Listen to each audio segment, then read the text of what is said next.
Comment ça se fête, là, un 150 ans de paroisse comme ça? Ben, dans le fond, avec toutes les activités qu'on a prévues. Il y a eu la messe contrée au début de juin qu'on a fait dans l'église. Oui. C'était une première ici à Sainte-Perpétue. Alors, ça a été très populaire. On avait au-dessus de 200 personnes dans l'église. Puis après ça, on a commencé cette semaine plus précisément, mercredi soir, avec le bingo. Oui, le bingo. Il y a eu aussi un spectacle, je pense, d'Hervine Blais. Oui, il y a eu le spectacle d'Hervine Blais jeudi soir, puis l'église était remplie. On avait plus de 350 personnes. Lui-même était très surpris, puis il y a eu une atmosphère vraiment festive.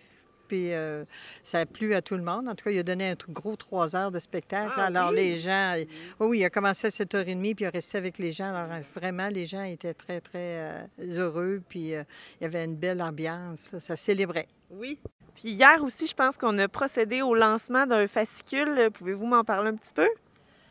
Oui, c'est un fascicule historique, mais comme il y avait déjà eu des livres volumineux faits au 125e et au centenaire aussi, alors ce qu'on a fait, on a voulu l'illustrer, faire un fascicule historique, mais beaucoup en images, en photos.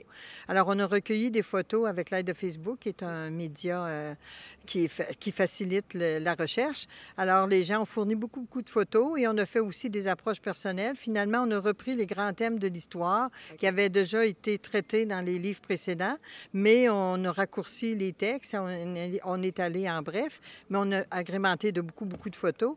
Et les gens, ils ont accepté, puis ils ont une ambiance de fête. Alors, ils l'ont traduit par justement des drapeaux, des photos. Alors, ça donne une belle petite tape dans le dos au comité pour dire, ben c'est bien parti les fêtes, puis on embarque avec vous autres.